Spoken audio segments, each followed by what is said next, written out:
It's been a hard day's night, and I've been working like a dog. Are you ready to get down to business?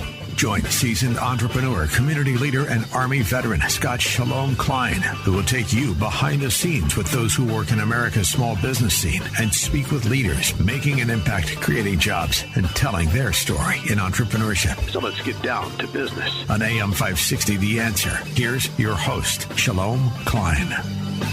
And indeed, we're all about small business jobs and entrepreneurship. We're going to kick off with a great conversation here on Get Down to Business, as I'm joined with a veteran, a fourth-generation entrepreneur, and a man who lives by the bottom line upfront mindset. That's Andy Weins. He is the owner of Green Up Solutions and Camo Crew Responsible Junk Removal. And he's also a mission-driven advocate for financial literacy. Together with his co-author, he wrote the book, Stop Avoiding Your Numbers, that guides financial confidence for small business owners. And he argues that while most small business owners have accounting, very few actually have financial leadership, and that gap is costing them growth, stability, and peace of mind.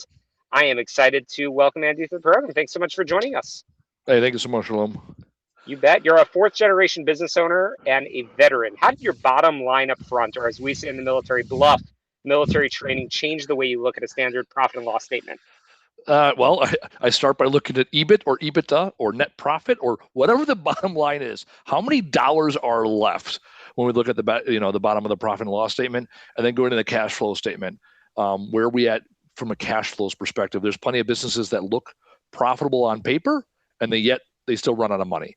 Or they look at their bank account and everything looks peachy, and then the next day it doesn't look so peachy. So bottom line, up front, I look at the one or two numbers on all the statements that matter the most.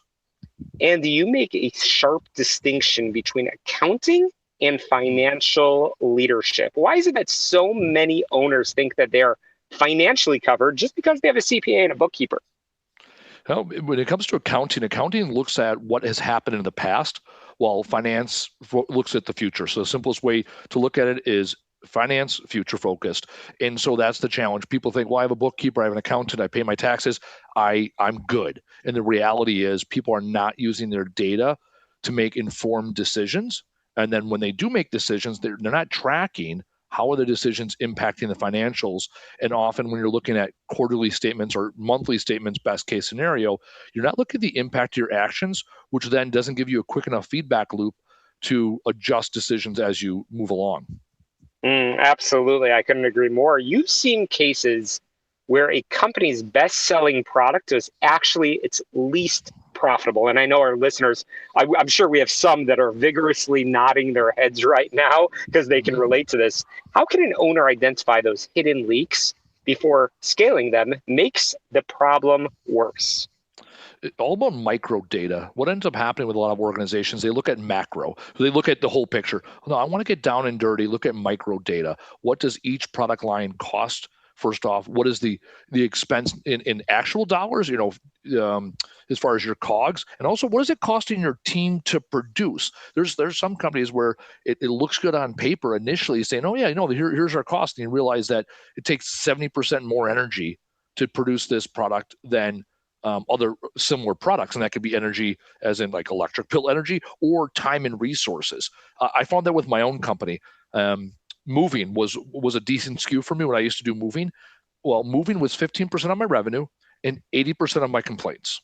So although people wanted a lot of moving services, I also got a lot of negative reviews for it. So there is a situation where we cut 15% of our revenue when we got rid of moving, which was a significant amount of money, and yet our complaints went down significantly once we actually started analyzing the data, looking at financial and non-financial data side by side. That's absolutely huge. We often talk about getting rid of friction, or sometimes actually we've had a guest that has referred to this as giving friction the middle finger. How does a KPI scorecard reduce the friction and anxiety of making a big hire or a major equipment purchase? I love using my scorecard each and every week. KPIs tell you what's going on in real time. And when you have the data in real time, there's no longer ambiguity. There's no longer, well, we hope it's working or we think it's working. We can look at data and say it is or it is not working. One of the challenges a lot of people make when it's scorecard metrics is they'll measure or a lot of biggest challenges, people don't have scorecards because they don't have the KPIs in the first place. So that's challenge one. And then challenge two is they get hung up on, well, what does success look like? What is the industry average? My thing is start tracking it. Once you start tracking it, you'll see trends, and then you'll say, okay, this is or this isn't acceptable. And then you can make decisions in real time. It's all about data-driven decisions.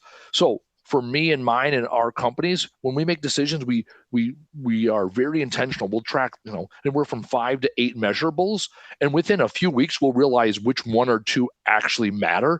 So the key is track everything until you know what to track, because there's retroactive data collection does not happen, right? They call it forensic accounting, and it takes scientists to do it. So it's better to track on the front end than it is to go backwards and look for data that will justify. The biggest issue I see with business owners is they make a decision and then they find data that validates the decision they made instead of going and getting the data and then making a decision based on the data. I'm chatting with Andy Weins, the owner of Green Up Solutions and Camo Crew Responsible Junk Removal. He's also the co-author of a fantastic read, which we will make sure we send you instructions, all of our dear listeners, on how you can find it in a moment. The book is called Stop Avoiding Your Numbers, The Guide to Financial Confidence for Small Business Owners. Andy, for the owner who says, I'm just not a numbers person, what's the first weekly signal they should track to start building financial confidence? How much money is coming in that week? Really, it's that simple. Let's not wait till our monthly or our quarterly profit and loss statement come out. Start tracking the amount of dollars coming in. Track how many hours your employee is working. Track how many customers. Track how many times the phone rings. There's a lot of numbers that do not show up on your financial statements that are interesting enough to track, and then understand, well, why is that? I'll ask customers, well, what's your heaviest day on the phones? Oh, I think Mondays are. Okay, let's take a look. And then all of a sudden you track and you realize, well, actually Mondays aren't. Monday, everyone is, cleaning up from the weekend, so everyone looks busy, while really Thursday is their best day on the phones, or whatever the case might be. So it's that simple. I'm not asking you to go into your financial statements and come up with advanced formulas and scorecards. Start tracking something, because regardless if you think you're a numbers person, you like making money, you like showing up on time, you like getting good reviews, those are all numbers. Solid advice. You mentioned that progress towards strategy, capability, and culture goals go unmeasured. How do you put a number on something as subjective as company culture? That's a great question. Break it down to core values. Culture is very loosely defined and subjective. I look at core values with simple definitions that you can look at an employee and say they are or they are not exhibiting one of our core values. And then once you break it down, simple as that, black and white, yellow, or red and green, yes or no, you can really start breaking things down. We have a metric we use, either plus, minus, or minus. So plus is, they exhibit a value, plus minus is sometimes they struggle, and minus is they don't exhibit the value. That's based off of Gino Wickman's work in Traction. And once we started doing that, when it came to our values, it became very clear and obvious which employees fit our values, and therefore we're a culture fit. Again, it's data. Plus and plus minuses, kindergartners can figure that out. In your book, you talk about building enterprise value long before an exit. How does having a scorecard change the way a potential buyer or lender looks at a small business? Bankers love it when you have a scorecard, because that shows that you're actually looking at the present and the future versus accounting, which merely looks at the past. So the numbers aren't as important as the practice.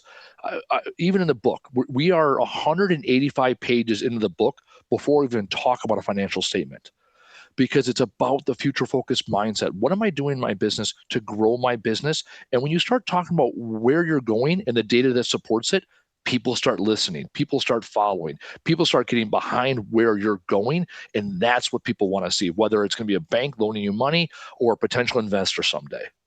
Amazing. Once again, chatting with the co-author of Stop Avoiding Your Numbers, The Guide to Financial Confidence for Small Business Owners. Lastly, Andy, if a listener is currently managing by urgency and feels trapped by their growth, what's the one question they should ask their bookkeeper tomorrow morning to take back control? Great question is, what are you seeing in my books that I never ask you about? Almost every time I take on a new client as a fractional CFO, typically our third meeting, I meet with their bookkeeper, and I'll say something, bookkeeper, like, I saw this in the P&L. What's that all about? And she's like, that really been bothering me. Or they'll say, that doesn't make sense to me either. And it's like, well, no one bothered to ask the bookkeeper, hey, bookkeeper, what are you seeing that doesn't make sense? And when a bookkeeper says something like, nope, everything's perfect, that's probably your first sign that they're not really looking at your books. They're merely going through the notions. Andy, this has been a great conversation. I know our listeners will want to learn more. So where can they find the book and where can they get in touch with you? Make it real simple. StopAvoidingYourNumbers.com. And I can be found typically on LinkedIn, Andy Weins, Weins. I'm a very findable person on the internet. Andy Weins, that's helpful. We will definitely be finding you. We'll link in the show notes.